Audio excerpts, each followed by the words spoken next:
O que aconteceu com o coronel Percy Fawcett? Será que ele foi capturado por seres intraterrenos ou foi para algum mundo oculto?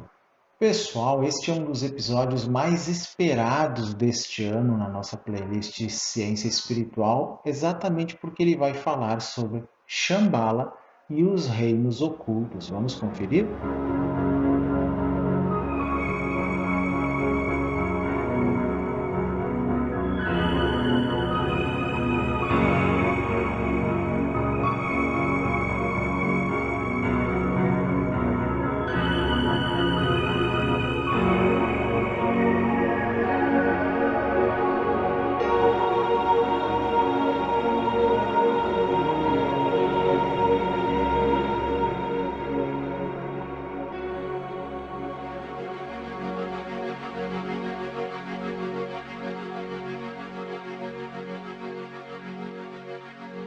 Shambhala, Agartha, Shangri-La e tantos outros lugares que são considerados mundos intraterrenos, reinos ocultos, sei lá, sede da grande fraternidade branca, tem tantas definições aí para essa coisa, centro da Terra Oca. É realmente um assunto bastante curioso e eu estudei muito isso na minha vida, principalmente na minha adolescência, até meus 20 e poucos anos, porque realmente também me chamava a atenção. Eu me lembro de um CD, na realidade um vinil, né, de um artista japonês chamado Isao Tomita, que é aquele famoso álbum dele, Triângulo das Bermudas. Não sei se vocês que gostam de New Age, coisas assim, conhecem. E ele falava muito não só sobre o Triângulo das Bermudas, mas a ideia de que talvez houvesse um mundo oculto, ou reinos ocultos dentro da Terra. Bem interessante esse álbum aí, recomendo para vocês, procurem aí. Mas o objetivo desse vídeo é traçar uma pequena história dessas lendas, dessas crenças. No final eu vou dar minha opinião pessoal sobre isso, mas eu vou apresentar para vocês o que tem a ver na realidade essa situação toda, essa história toda de reinos ocultos, de onde vem essa ideia, como que isso começou, para que vocês entendam, talvez depois, como essas ideias que nós temos hoje, né, em época de teorias da conspiração, de tanta coisa esoteroide, esquizoide, aí as coisas como é que ficaram, o que pode ser considerado válido ainda, ou pelo menos interessante de se pesquisar. Até o final do vídeo isso vai ficar claro. Vamos lá então. Entre as raças da humanidade, desde o alvorecer dos tempos, existe a tradição de uma terra sagrada, o paraíso terrestre, onde os mais elevados ideais da humanidade são realidades vivas. Esse conceito é encontrado nos escritos mais antigos e nas tradições dos povos da Europa, Ásia Menor, China, Índia, Egito e até nas Américas. Essa terra sagrada poderia ser conhecida por pessoas merecedoras, puras e inocentes, razão pela qual constitui o tema central dos sonhos da infância. Até no Tibete é assim também. Então, Shambhala, Shangri-La, reinos ocultos em outras dimensões.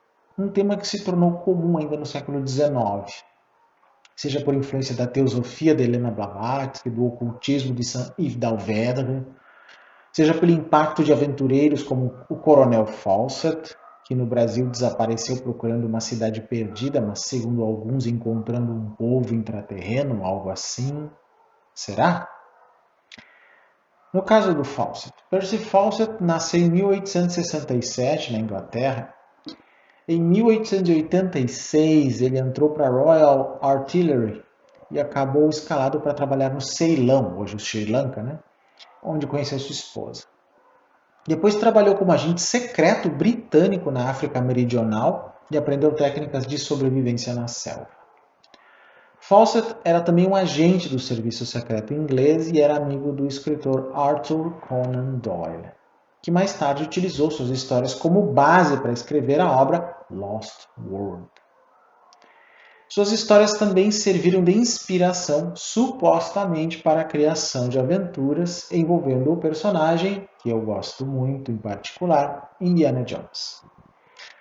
A primeira expedição de Fawcett na América do Sul ocorreu em 1906, quando ele viajou ao Brasil para mapear a Amazônia em um trabalho organizado pela Royal Geographical Society.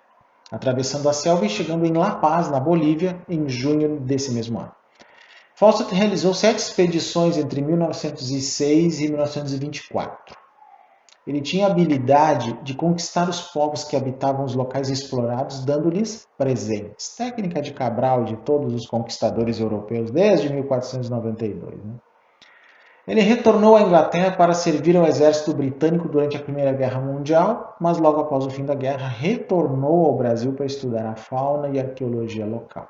Em 1925, convidou seu filho mais velho, Jack Fawcett, para acompanhá-lo em uma missão em busca de uma cidade perdida, que ele tinha chamado de Z. Após tomar conhecimentos de lendas antigas e estudar registros históricos, Fawcett estava convencido que essa cidade realmente existia e se situava em algum lugar do estado do Mato Grosso, mais precisamente na Serra do Roncador. Curiosamente, antes de partir, ele deixou uma nota dizendo que, caso não retornasse, nenhuma expedição deveria ser organizada para resgatá-lo. O seu último registro se deu em 29 de maio de 1925, quando Fawcett telegrafou uma mensagem à sua esposa dizendo que estava prestes a entrar em um território inexplorado, acompanhado somente de seu filho e um amigo de Jack, chamado Raleigh Rimmel. Eles então partiram para atravessar a região do Alto Xingu e nunca mais voltaram. Muitos presumiram que eles foram mortos pelos índios selvagens locais, porém não se sabe o que aconteceu. Os índios Kalapalos foram os últimos a relatar terem visto o trio. Não se sabe se foram realmente assassinados, se sucumbiram a alguma doença ou se foram atacados por algum animal selvagem. Mas o que aconteceu? Alguns dizem que ele e o filho acharam uma passagem para reinos ocultos ou intraterrenos. Bom, o que são esses lugares? Comecemos então por Shambhala, que dá título ao nosso vídeo. Shambhala está na moda nos grupos de nova era já faz algum tempo, Mas poucos sabem de sua real história, que é misturada com o budismo tibetano muito antes de ser desvirtuada pela teosofia. Shambhala, que vem do sânscrito Shambhala, tibetano Dejun, o chinês Shambhala, é um local místico, citado a miúde em textos sagrados e presente em diversas tradições do Oriente. Depois da divulgação do termo no Ocidente, tornou-se conhecido em círculos esotéricos e penetrou até a cultura popular. No budismo tibetano, Shambhala é um reino mítico oculto, algures, localizado em algum lugar na cordilheira do Himalaia ou na Ásia Central, próximo da Sibéria. É mencionado no Kalachakra Tantra e nos textos da cultura Chanjung, que antecedeu o budismo no Tibete Ocidental. A religião Bon o chama de Tagzi Omolung Rim, reino perfeito além do tempo onde só há paz e alegria. Shambhala significa em sânscrito um lugar de paz, felicidade, tranquilidade. E acredita-se que seus habitantes sejam todos iluminados. Pelo menos essa é a visão do budismo, a partir do Kalachakra Tantra. A linha do Tantra afirma que um dos reis de Shambhala, Suchandra, recebeu do Buda o Kalachakra Tantra e que esse ensinamento é lá preservado. Segundo essa tradição, quando o bem tiver desaparecido de sobre a terra, o 25º rei de Shambhala aparecerá para combater o mal e introduzir o mundo em uma nova idade de ouro. Na Índia, essa doutrina desapareceu a partir do advento do Islã, porém no Tibete continua viva, mas sua origem parece indiana. Shambhala também é associada ao império histórico Sriwijaya, onde o mestre Atisha, um grande mestre budista, estudou sobre Dharmakirti e recebeu a iniciação Kalachakra, que é de onde vem essa lenda de Shambhala. Também é considerada a capital do reino de Agartha, do qual nós vamos falar daqui a pouquinho, constituindo, segundo as cosmologias do taoísmo, hinduísmo e budismo, por 8 cidades etéricas. Então, Shambhala seria uma das 8 cidades etéricas do reino de Agartha, essa visão aí. Entre os hinduístas, o nome é mencionado nos Puranas como sendo o lugar de onde surgirá o avatar Kalki, o avatar do cavalo branco, que libertará a Terra das forças disruptivas e restabelecerá a lei divina. Seria alguma coisa como o Apocalipse indiano, alguma coisa assim, né? Ou pelo menos uma nova era. Os indianos não acreditam no fim do mundo, eles acreditam em eras que vão se sucedendo e têm seus momentos marcados por certos acontecimentos. Isso é um pouco da astrologia indiana, isso também, ou astrologia védica. Como outros conceitos religiosos, Shambhala possui um significado oculto e um manifesto. A forma manifesta tem Shambhala como um local físico, embora só podendo ser penetrado por indivíduos cujo bom karma o permite. Estaria em algum lugar, em algum ponto do Himalaia ou do deserto de Gobi também, ladeada pela China a leste, Sibéria ao norte, Tibete e Índia ao sul, Khotan ao oeste. A interpretação oculta diz que não é um lugar terreno, mas sim interior, comparável à terra pura do budismo, de caráter mental e moral, ou a um estado de iluminação a que toda pessoa pode aspirar e alcançar. E aqui eu já faço uma pausa nessa minha pauta, né? Existem essas duas visões de Shambhala. A visão de que pode ser um lugar físico, mas oculto, talvez debaixo da terra, alguma coisa assim. Depois vamos falar até da ideia da terra oca, né? Mas, como é muito comum nas interpretações budistas, um significado mais profundo que na verdade é mental, então dando a ideia de que é um lugar de caráter mental e moral, como o conceito de terra pura no budismo terra pura. Então ele não seria nesta segunda visão um lugar físico. Eu não digo nem que não seria um lugar real, mas não seria um lugar físico, pelo menos, né? Nesse sentido. Então é bastante complexo entender essa questão. Segundo os ensinamentos escritos e orais do Kalachakra, do Tantra Kalachakra, transmitidos ao explorador Andrew Thomas por Kantu Jamyang-Tongtu, do Conselho de Assuntos Religiosos e Culturais do Dalai Lama, a aparência de Shambhala, segundo o Kalachakra Tantra, variaria segundo a natureza espiritual do observador. Isso é muito interessante, como disse ele textualmente. Por exemplo, certa ribeira pura e simplesmente a mesma pode ser vista pelos deuses como um rio de néctar, como um rio de água pelos homens, como uma mistura de pus e sangue pelos fantasmas esfamintos, né? E por outras criaturas como um elemento no qual se vive. Ou seja, puramente mental. Né? O budismo acredita em 6 reinos de existência, entre eles estão os fantasmas famintos, que se fala aqui, os seres infernais, os animais, os homens, os titãs e os deuses mais elevados. Todos são seres que renascem, né? Eles estão imersos no samsara, e cada um deles veria a Shambhala de um jeito particular. É muito interessante porque o Tibete tem muitas histórias de pessoas, às vezes viajando pelas montanhas para encontrar algum lugar e de vez em quando entram num vale e encontram uma terra totalmente diferente, sem neve, como se fosse uma primavera eterna.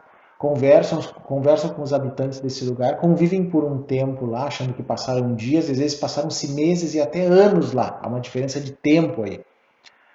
Esses habitantes dizem para que eles não revelem a localização do lugar, caso contrário, eles não terão méritos para encontrar o lugar novamente. Alguns davam com a língua nos dentes, né, como dizem as lendas, e então, quando eles traziam outras pessoas até lá, não encontravam nada, apenas montanhas e neve.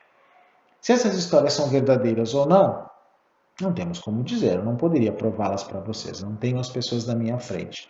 Mas é alguma coisa bastante curiosa, muito contada no Tibete. Né? Shambhala será governada pelo futuro Buda Maitreya, segundo essas lendas. Né? A narrativa de Shambhala é encontrada no Tantra Kalachakra, que é um texto do grupo dos Tantras Anuttara Yoga, dentro do budismo tibetano. O budismo Kalachakra foi provavelmente introduzido no Tibete ainda no século XI, depois de Cristo, né? A época do calendário Kalachakra tibetano. Os mais antigos professores conhecidos de Kalachakra são Dolpopa Sherab Gyaltsen, cerca de 1361, e Bhuton Rinpoche Du, cerca de 1364. Na narrativa, vamos ver o que diz o Tantra Kalachakra, né? Na narrativa o rei Manjushri Kirti, que teria nascido em 159 a.C., e governava um reino de 300.510 pessoas, todos seguidores da religião chamada Lecha, alguns dos quais adoravam o sol. Veja só, a religião Lecha significa a religião dos não hinduístas, ou daqueles que têm uma outra visão que não é nem védica, nem budista, nem hinduísta, alguma coisa que é considerada. Lecha, às vezes, alguns traduzem por comedores de carne, né? Disse que ele expulsou 20.000 pessoas de seu domínio que se apegaram ao Surya Samadhi, que é a adoração solar, em vez de se converterem ao budismo Kalachakra, que é a roda do tempo. É isso que quer dizer Kalachakra. Depois de perceber que esses eram os mais sábios e melhores de seu povo e o quanto ele precisava deles, ele mais tarde pediu que voltassem e alguns o fizeram. Disse que aqueles que não voltaram criaram a cidade de Shambhala. Manjushri Kirti iniciou a pregação dos ensinamentos de Kalachakra para tentar converter aqueles que retornaram e ainda estavam sob seu governo. Em 59 a.C., ele abdicou de seu trono para seu filho Pundarika e morreu logo depois, entrando no Sambhogakaya do estado de Buda, que é um estado lá já bem próximo da iluminação, né? O Tantra Kalachakra profetiza que, quando o mundo declinar em guerra e ganância e tudo estiver perdido, quase como a situação de hoje, né? O 25º rei Kalki Maitreya emergirá de Shambhala com um enorme exército para derrotar as forças das trevas e inaugurar uma idade de ouro mundial. Essa batalha final é profetizada para o ano 2424 ou 2425, ou seja, no ano 3304 após a morte do Buda. Depois disso, o budismo sobreviveria por mais 1800 anos. Portanto, nesta visão budista, a vinda de um Kalki Avatara, de um Maitreya, sei lá, do que for, né? Para inaugurar uma nova era, seria em 2424, ou seja, daqui a 403 anos, ou 404, dependendo da data. E não agora, como as pessoas têm profetizado. Mas essa é a nomenclatura, né, a notação do budismo. E mesmo assim, muitos lamas, eu já li muitas coisas em que muitos lamas dizem que esses valores são muito controversos. Alguns dizem que esse Kalki não apareceria antes do ano 3000 ainda. Teríamos muito tempo pela frente. De qualquer forma, nenhum destes acha, interpretando o Kalachakra Tantra, que isso será agora em 2000 e pouco. Não achavam que seria no ano 2000, nem no ano 2012, e não foi até aqui. Não acham que foi em 2019, 2037, ou qualquer data que as pessoas inventem como fim do mundo ou início da Era de Aquário. Isso é meramente especulativo, gente. Bom, a ideia de uma terra de iluminados exerceu atração no Ocidente desde sua difusão inicial no século XVII, a partir de fragmentos do budismo tibetano que conseguiram, através de exploradores e missionários, ultrapassar as usualmente fechadas fronteiras tibetanas e da teosofia propagada pioneiramente por Helena Petrovna Blavatsky no século XIX. Foi quem tornou isso popular, esses conceitos, né? As primeiras informações sobre este lugar chegaram ao Ocidente pelos missionários católicos João Cabral e Estevão Cassella, que ouviram referências sobre Shambhala, transcrita como Shambhala na época deles, e imaginaram que se tratasse de um nome alternativo de Katai, que é a China. Dirigindo-se ao Tibete em 1627, descobriram o equívoco e retornaram à Índia de onde haviam saído. Em 1833, apareceu o primeiro relato geográfico sobre a região, escrito pelo erudito húngaro Alexander Xoma de Körös, que mencionou um país fabuloso no norte, situado entre 45º e 50º grau de latitude norte.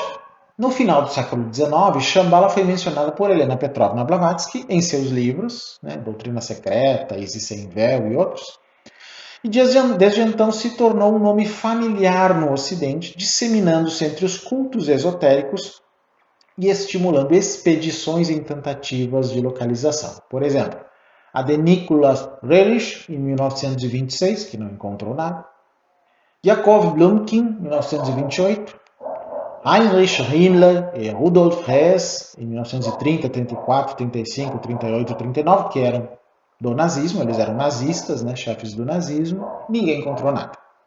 Bom, Shambhala foi mencionada diversas vezes por Blavatsky, que alegava estar em contato com alguns de seus habitantes. Então seriam, segundo ela, todos pertencentes ao que ela chamou de Grande Fraternidade Branca. Segundo a teosofia, especialmente Alice Bailey, que veio depois de Blavatsky, Shambhala é tanto um lugar físico como um lugar espiritual. teria sido antigamente uma ilha, quando a Ásia Central ainda era um mar, há milhões de anos, a chamada Ilha Branca ou Ilha Sagrada. E teria sido ali que os senhores da chama, os progenitores espirituais da raça humana, liberados por um ser místico chamado Sanat Kumara, teriam chegado e se estabelecido vindos do planeta Vênus, ou pelo menos de um nível espiritual do planeta Vênus, porque até aqui, pelas condições climáticas do planeta, não parece ter vida como a nossa, né? Atualmente, a ilha seria um oásis no deserto de Gobi, protegida de intrusos por meios espirituais, mágicos, né? Escolas derivadas da teosofia fazem menções ainda mais frequentes ao lugar, enfatizando sua natureza espiritual e localizando-a invisivelmente no plano etérico ou plano astral. Inspirado pela tradição teosófica e por vários lamas mongóis visitantes, Gleb Boki, o criptógrafo-chefe bolchevique e um dos chefes da polícia secreta soviética, junto com seu amigo escritor Alexander Barchenko, embarcou em uma busca por Shambhala em uma tentativa de fundir o Kalachakra Tantra e ideais do comunismo da década de 20. Entre outras coisas, em um laboratório secreto afiliado à polícia secreta, Bock e Barchenko experimentaram técnicas espirituais budistas para tentar encontrar uma chave para a engenharia de seres humanos comunistas perfeitos. Eles tentaram fazer uma expedição especial ao interior da Ásia para recuperar a sabedoria de Shambhala, e o projeto fracassou como resultado de intrigas dentro do serviço de inteligência soviético, bem como esforços rivais do comissariado estrangeiro soviético, que enviou sua própria expedição ao Tibete em 1924. E óbvio que não encontraram nada também. A budista francesa Alexandra David-Néel associou Shambhala a Balkh, no atual Afeganistão, também oferecendo a expressão persa Sham e Bala, vela elevada, como etimologia de seu nome. Shambhala também foi objeto de interesse escuso de ocultistas ligados ao nazismo, que haviam como fonte de poder. A maciça maioria de referências literárias e testemunhos a descrevem como um lugar abençoado, que tem sido fonte de inspiração para abundante literatura, bem como associações com a cultura popular como cenário ou temas de filmes, romances, músicas, documentários, histórias em quadrinhos e jogos. E aí, RPGs e tudo, é uma grande quantidade. Então, Shambhala se tornou um grande mito. E tem muitos livros, muitos discordantes entre si mesmo, entre aqueles que falam de mestres da Fraternidade Branca, falando sobre Shambhala. Uns o consideram um reino oculto físico, outros apenas um reino astral, outros um reino espiritual ou mental, mas de certa forma os livros não concordam muito entre si. Quem quiser confirmar o que eu digo, basta ler o máximo que puder da literatura sobre Shambhala e vai ver o que eu digo. E aí vamos para um outro termo muito comum também, além de Shambhala, que eu diria que é a segunda palavra mais importante aí, junto com Agartha, que é Shangri-La. O que é Shangri-La comparado com isso? Bom, Shangri-La mesmo é um lugar fictício que foi descrito no romance de 1933 chamado Lost Horizon, do autor britânico James Hilton. Hilton descreve Shangri-La como um vale místico e harmonioso, gentilmente guiado por um mosteiro encerrado na extremidade oeste das montanhas Kunlun. Shangri-La se tornou sinônimo daí de qualquer paraíso terrestre, particularmente uma utopia mítica do Himalaia, uma terra eternamente feliz, isolada do mundo. Uma coisa bem utópica mesmo, né? Então, no romance do Hilton, as pessoas que vivem em Shangri-La são quase imortais, vivendo centenas de anos além da expectativa de vida normal e envelhecendo muito lentamente na aparência. O nome também implica uma perspectiva orientalista exotizada. Nas antigas escrituras tibetanas, a existência de 7 desses lugares são mencionados como Nge, Gyu, Khenbalun, que é um dos nomes, né? Khenbalun é um dos vários Beiyus, ou seja, terras ocultas semelhantes a Shangri-La, que se acredita terem sido criados por Padmasambhava, ou também chamado Guru Rinpoche, no século IX, como lugares idílicos e sagrados de refúgio para budistas durante tempos de conflito.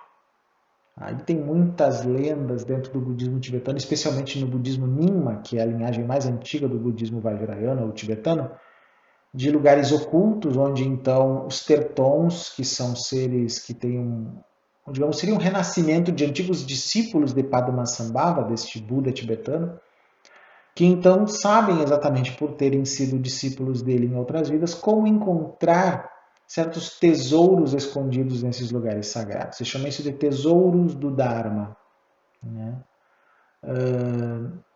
Que são chamados de terma em tibetano, né? Tesouros do Dharma. Terton é descobridor de tesouros e terma são os tesouros do Dharma. De certa forma, esses tesouros variam muito, podem ser textos, podem ser pensamentos, podem ser meditações, e é como se aquele terton, aquele ser, né, que tem essa mística, pudesse entrar numa espécie de outra dimensão, universo paralelo, dimensão paralela, e de lá sacar, dela tirar esse tesouro, digamos assim, de algum desses níveis, físico, mental ou fala, ou espiritual, que Padmasambhava teria deixado guardado lá desde o século IX. Isso pelo menos é o que se fala nas lendas Nyingma no Tibete. Na China, o poeta Tao Yuanmin, da dinastia Jin, que foi de 265 a 420 d.C., descreveu uma espécie de Shangri-La em sua obra O Conto da Primavera em Flor de Pessegueiro, ou Tao Hua Wan Ji. A história conta que havia um pescador de Wulin que encontrou um lindo pessegueiro e descobriu pessoas felizes e contentes que viviam completamente isolados dos problemas do mundo exterior desde a dinastia Qin, que foi de 221 a 207 a.C. Alguns estudiosos acreditam que a história de Shangri-La tem uma dívida literária com Shambhala, um reino mítico na tradição budista tibetana que era procurado por exploradores orientais e ocidentais. Shambhala é um conceito central no budismo tibetano que descreve um reino de harmonia entre o homem e a natureza que também está conectado ao Kalachakra, ou roda do tempo. O ideal de Shambhala é descrito em detalhes no Shambhala Sutra, um texto histórico escrito pelo sexto Panchen Lama, que descreve alguns dos locais de Shambhala como sendo Enyari, a prefeitura ocidental do Tibete. Em uma entrevista ao New York Times em 1936, Hilton, né, o autor do Lost Horizon, afirma que usou material tibetano do Museu Britânico, particularmente o diário de viagem de dois sacerdotes franceses, Évariste Regirou e Joseph Gabé, para fornecer a inspiração cultural tibetana e espiritual budista para Shangri-La, no seu livro. Huk e Gabé fizeram uma viagem de ida e volta entre Pequim e Lhasa entre 1844 e 1846 em uma rota a mais de 250 km ao norte de Yunnan. Seu famoso diário de viagem, publicado pela primeira vez em francês em 1850, teve muitas edições em muitos idiomas. Uma popular tradução condensada foi publicada na Inglaterra em 1928. Bom, exploradores americanos como Ted Vial e Peter Klicka visitaram a área de Muli, no sul da província de Sichuan, em 1999, e afirmaram que o mosteiro Muli, nesta região remota, foi o modelo para o Shangri-La de James Hilton. Que eles pensaram que Hilton aprendeu em artigos sobre esta área em várias revistas National Geographic no final dos anos 20 e início dos anos 30, escritas pelo explorador austríaco-americano Joseph Rock. Veio concluiu um filme baseado em sua pesquisa Finding Shangri-La, que estreou no Festival de Cinema de Cannes em 2007. No entanto, Michael McCree desenterrou uma obscura entrevista de James Hilton em uma coluna de fofoca do New York Times, na qual ele revela que sua inspiração cultural para Shangri-La, se estiver em qualquer lugar, é mais de 250 quilômetros ao norte de Muli, na rota percorrida por Huk e Gabé.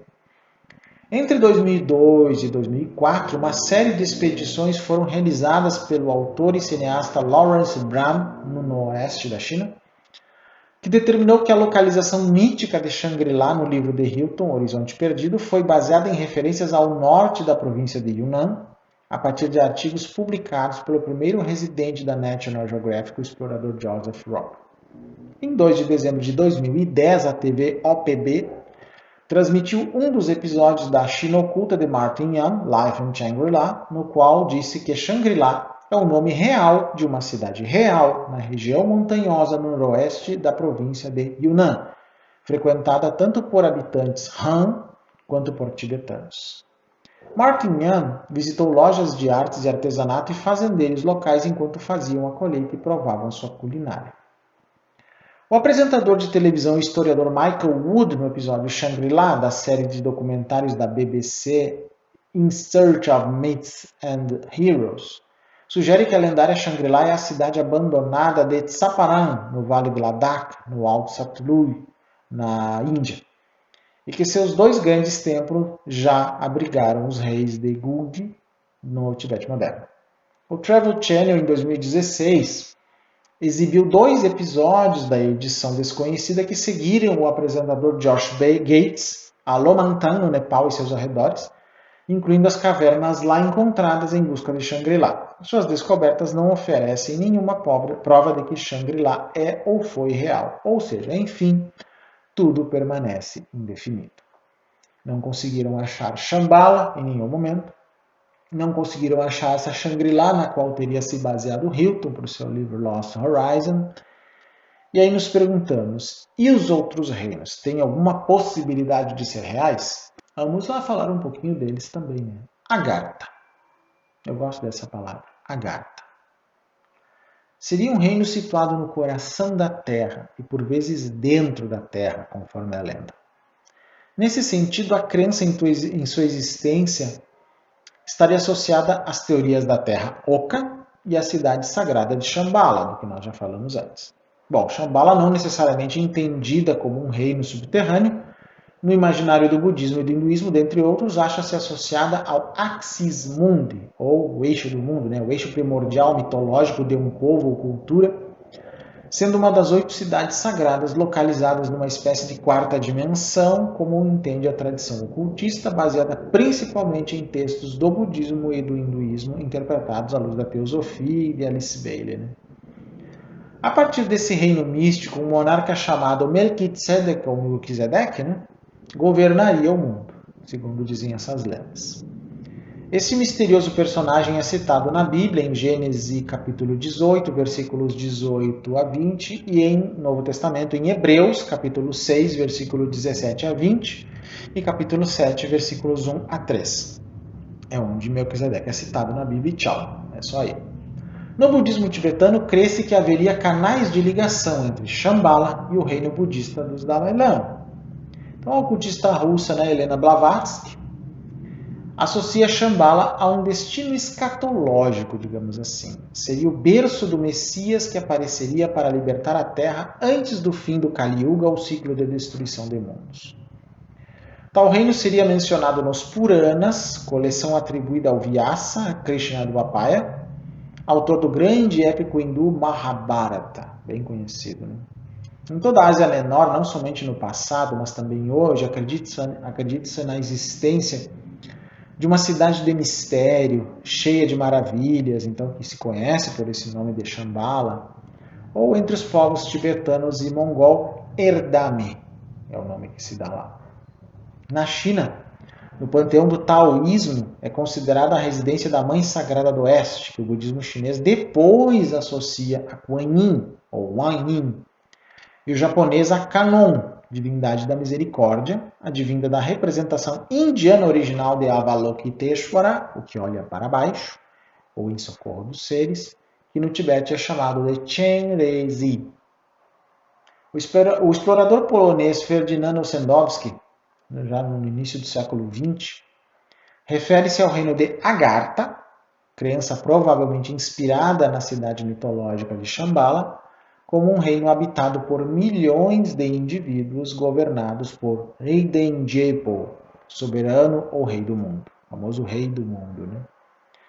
No livro Bestas, Homens e Deuses, Ossendowski, que ouviu várias histórias ao viajar pela Ásia Central, faz referência a Agartha, mostrando que o povo oriental crê em tal fato, especialmente os tibetanos, mongóis e chineses. Toda a natureza se calaria para louvar o Rei do Mundo em suas manifestações no plano físico. Aliás, essas questões todas desse reino de Shambhala, aparecimentos desses seres, Eu vou citar um pouco mais também no episódio 60, que vai ser uma alusão ao Vesak, o Festival de Vesak, ou a data do Vesak, que é a principal data do budismo, né? Que representa o nascimento, a iluminação e a morte, ou parinirvana do Buda, em que eu vou falar também de algumas distorções teosóficas aí, e vou falar dessas questões que eu citei até agora. Aguarde. No final do século XIX, o Marquês Saint-Yves d'Albert, rei aquele, o autor do Arqueômetro, né, viajou pela Índia e arredores e ouviu relatos semelhantes. E aí ele registrou isso numa obra chamada Missão da Índia. O caminho para essa terra abençoada, esse mundo invisível, domínio esotérico e oculto, constitui a motivação principal e a chave mestra de ensinamentos misteriosos e sistemas de iniciação. Essa chave mágica é tipo abre-te sésamo, que destranca as portas de um mundo novo e maravilhoso. Os antigos Rosacruzes a designavam pela palavra vitriol, combinação das primeiras letras da frase vista interiora terre, retificando invenes omnia lapidem, para indicar que no interior da terra está oculto o verdadeiro mistério. O caminho que conduz a este mundo oculto seria o da iniciação, de alguma forma. Né? Mas esses lugares, independente da realidade deles ou não, mesmo não tendo sido encontrados, eles são o quê, gente? São lugares físicos? São lugares mentais? São mundos intraterrenos, né? Nós ainda vamos ter um vídeo só sobre intraterrenos, mas aqui eu vou entrar um pouquinho já nesse ponto, nesse mérito. Então, esses lugares mitológicos como Atlântida, o Eldorado, a própria Terra Oca, o Hades, Shambhala, Shangri-La, Agartha, Aztlan, Avalon, Hiperbórea, e aí tem muitos outros. Seriam estes todos o mesmo lugar ou alguns deles simplesmente nomes variados para terras subterrâneas, para mundos subterrâneos? Essa é a pergunta. Seriam mundos paralelos, multiversos, reinos ocultos, mundos ocultos? Existiriam, portanto, povos vivendo debaixo de nós no interior do planeta? Entradas secretas para mundos escondidos na crosta terrestre seriam a porta de entrada para civilizações mais antigas e até mais avançadas, segundo alguns. E segundo reza a lenda, esses portais estariam localizados nos polos. Mesmo que pareçam ideias fantasiosas, elas têm alguma base de realidade, mesmo que seja impossível reunir dados através de expedições ao local. Existem muitos relatos nesse sentido. Eu já contei uma história em live, eu acho. Não sei se foi em vídeo, mas em live eu tenho certeza que eu contei. Em 1991, eu fui com mais 2 amigos brasileiros a uma região do Uruguai chamada Aurora, né, onde fica a fazenda, a Granja La Aurora, que creem alguns místicos ser uma entrada para um desses mundos intraterrenos, que eles chamam de aurora, né? Mas de qualquer forma, seria uma entrada para esse reino de Agartha, essa terra oca, esse mundo interno, alguma coisa assim. Quem popularizou muito essas ideias no Brasil foi um falecido José Trigueirinho Neto, um autor bem conhecido, que falou muito, mas não foi ele que inventou a história de Aurora, gente. Ela já existia, ele apenas a relatou nos seus livros. De qualquer forma, eu me lembro que em 91 eu fui com 2 amigos, queríamos entrar para ver um umbu, que é uma árvore grande, enorme, e segundo se diz, na década de 70, essa fazenda ela foi visitada por um OVNI que teria incidido um raio sobre esse umbu, essa árvore, e causado um buraco muito fundo, não se sabia qual era a profundidade dele, e que dizem teria sido até pesquisado pela NASA. Se é verdade, não sei quais conclusões chegaram. De qualquer forma, desde muitos anos atrás, várias pessoas do Brasil, da Argentina e do Uruguai vão até essa fazenda Aurora, né, procurando algum tipo de contato. Eu fui 2 vezes na minha vida. Na primeira vez, então, eu não sabia que a fazenda estava fechada à visitação pública. Exatamente pela grande quantidade de pessoas afluindo ali, estava fechada. Porém, quando eu cheguei no portão, em vez de e batemos palma, em vez de sermos recebidos por um adulto, já que se a fazenda estava fechada, era natural que um adulto aparecesse para dizer que nós não poderíamos entrar, apareceu uma suposta menina de 1 metro e pouco, 1,20 m talvez, vestida de branco, uma roupa clara, e que, em vez de dizer, não, a fazenda está fechada, vocês não podem entrar, simplesmente disse, vocês querem ver o umbu? Que era a árvore que tinha, então, essa parte queimada, supostamente por um raio, né, de um disco voador. E eu disse, sim, gostaríamos. E ela simplesmente, formalmente, uma formalidade britânica, nos abriu a porteira. Nós entramos, ficamos um tempo olhando ali, admirando o local. Não tem como precisar quanto tempo, se foi 5 minutos, 10 minutos, 15 minutos. Só sei que quando nós nos viramos, ela não estava mais ali. Nos deixou sozinhos dentro da fazenda. Muito estranho isso, né? Bom, como ela não estava ali, não pudemos nos despedir dela, nós saímos e fechamos a porteira normalmente.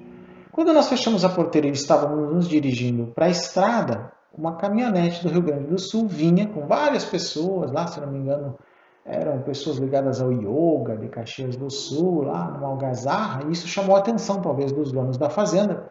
E eles imediatamente apareceram no portão e disseram: está cerrado, não se pode entrar, não se pode entrar. Que era a questão, estava fechado, ninguém podia entrar. Quando eu ouvi isso, eu disse, como assim não se pode entrar? Não, a fazenda está fechada, ninguém pode entrar. Aí eu pensei, como que aquela menina nos deixou entrar? E eu pensei e falei para os amigos, ela era baixinha, branquinha, será que não era uma intraterrena? Já que dizem que este lugar é a porta de entrada para um reino intraterreno? Bom, verdade ou não, foi o que aconteceu. Se é ou não, fica com vocês, eu tenho a mesma dúvida que vocês. Só para dar uma ilustrada nisso que eu estou falando aqui. E aí podemos falar um pouquinho, né, da Agartha e da Terra Oca, que eu acho que é o que falta falar aqui, né. Existe uma bibliografia muito extensa, composta por muitos escritores, pesquisadores, né, que são alinhados a essa teoria da Terra Oca. Eles afirmam que civilizações intraterrenas existem e a maior delas chama-se Agartha. Terra Oca é uma hipótese muito antiga, né, que propõe que o planeta Terra possua um interior vazio e habitável, morada de civilizações muito antigas. Se eu acredito nisso, bom, não sei, eu tenho minhas dúvidas, mas é mais fácil acreditar em Terra Oca do que Terra plana, gente, podem ter certeza disso. É uma dúvida que eu tenho, realmente acreditar não, mas eu tenho uma dúvida. Em 1926, o vice-almirante da Marinha dos Estados Unidos, Richard Byrd, sobrevoou o Polo Norte e, em 1929, o Polo Sul, na intenção de provar que não existiam entradas secretas para o interior da Terra pelos polos, como se acreditava até então, né? Não veio com ele essa crença. Porém, parece que seu diário de bordo revelou que o discurso de Byrd tentou esconder alguma coisa, que ele teria encontrado tais aberturas e até entrado dentro do planeta por uma dessas entradas. Essas pistas teriam sido encontradas em seu diário, onde ele descreveu a Antártica como a terra do mistério eterno, além de ter dito que gostaria de ver a Terra além do Polo Norte. Aquela área, além dele, é o centro do grande desconhecido. O almirante teria também tirado notas em um diário secreto, onde ele relata que um aparelho voador tomou conta do seu avião com um tipo de feixe de atração, e uma força o fez aterrissar em uma cidade no interior da Terra. Está no livro dele sobre Terra Oca, né, que até no Brasil já foi publicado. Haveria também uma mensagem que lhe teria sido dita a fim de ser repassada aos governantes, onde os habitantes do local se identificavam como guardiões da Terra e expressavam repúdio ao uso de armas nucleares. Segundo a narrativa, essa mensagem chegou a ser entregue em Washington, mas foi completamente ignorada. Ou não, não sabemos, né? De fato, nós não sabemos isso, né? Eu sei que, fora as informações do Richard Byrd, ninguém mais teve detalhes sobre essas entradas, né? Então, acho que, não sei, fica difícil se acreditar nisso sem que se tenha essas bases. E aí, como essas teorias são bastante complicadas, essas teorias da conspiração, eu vou dizer no que eu acredito, para fechar esse vídeo. Eu acredito que se lugares como Shambhala, Shangri-La, Agartha e outras coisas semelhantes, até as tais cidades intraterrenas citadas por Trigueirinho, com vários nomes pelo mundo, se elas têm alguma realidade, talvez eu não acredite que elas sejam físicas, né? Mas sejam espirituais, astrais, mentais, ou mais especificamente no que eu mais acredito, é que elas sejam lugares multidimensionais, né, ou universos paralelos, planos paralelos na própria Terra. Eu me baseio em algumas lendas tibetanas para isso, né, naqueles encontros que alguns tibetanos têm quando estão nas suas peregrinações. Parece que entram num portal, num lugar idílico, depois não encontram mais esse lugar. É como se existissem certos portais para um outro plano que se abrissem de vez em quando, segundo certas circunstâncias e talvez para certas pessoas. Nisso eu acredito. Pode ser que isso tenha acontecido no caso do Richard Byrd, e por algum motivo isso tenha degringolado para uma ideia de terra oca. Na realidade, ele pode ter entrado simplesmente num outro plano de existência que não é no interior da Terra física, mas num plano invisível do outro lado da nossa materialidade, e aí pode ter confundido ele, e aí, né, com um pouco de fantasia, ele criou a teoria da Terra oca. Eu, particularmente, tenho essa hipótese, e como eu digo isso como hipótese, gente, não tomem isso por verdade. Obviamente é a minha opinião. E óbvio que se eu tivesse outros dados, né, poderia mudar a minha opinião. Mas por enquanto é nisso que eu acredito. Agora em Terra plana eu não acredito de forma nenhuma. Para mim, plana é a cabeça de quem acredita em Terra plana, com certeza. E existem muitas dessas lendas pelo mundo. E eu digo para vocês, existem seres em vários planos. Já falei isso até nos vídeos de ufologia bastante. Eu diria que os seres desses reinos, como Shambhala, Agartha, Shangri-La, são seres extradimensionais ou interdimensionais. Uns podem ser realmente simplesmente do planeta Terra, mas num outro plano, né? Outros podem ser até de outros mundos, não sei, porque algumas vezes se viu nesses relatos objetos discoides, OVNIs, saindo do mar, saindo de cavernas, saindo em várias circunstâncias assim, né? Muito se viu objetos saindo do mar, que são chamados de OSNIs, ou seja, objetos submarinos não identificados. Né? E eu diria que se esses seres fossem de alguma forma terrestres, mesmo que num outro plano, nós teríamos aqui uma parte da nossa civilização mundial muito mais avançada do que nós mesmos. Só que aí tem muitas teorias da conspiração que dizem que os nazistas conseguiram entrar em contato com esses seres, teriam feito acordos com alguns não muito éticos, e aí tentaram criar discos voadores como arma de guerra. Aí tem aqueles que acreditam em OVNIs nazistas na Antártica.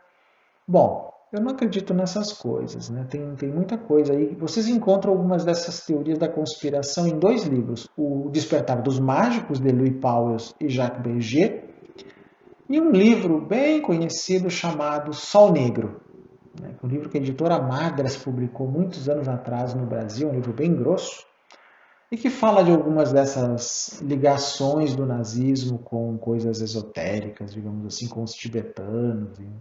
Esse é um assunto que eu sei que sempre chama muita atenção das pessoas, né? E ainda fica uma pergunta para responder, que talvez me façam nos comentários depois, então já prevendo eu respondo aqui. Tá, e você acha que tudo isso tem a ver com a tal fraternidade branca dos mestres ascensionados? Pois é, esse é um outro assunto espinhoso, gente. Independente da forma como Blavatsky falou da grande fraternidade branca nas suas obras, né? E da forma como se fala em mestres ascensionados hoje, mesmo aí há uma distância muito grande na forma como Blavatsky falou em Grande Fraternidade Branca e como organizações mais modernas agora falam em mestres da Fraternidade Branca, alguns fazendo estampas de mestres. Aqui no Brasil tem uma galera que faz as estampas do mestre Larion como se fosse um jovem bombado, alguma coisa assim. Eu já vi muito disso, né?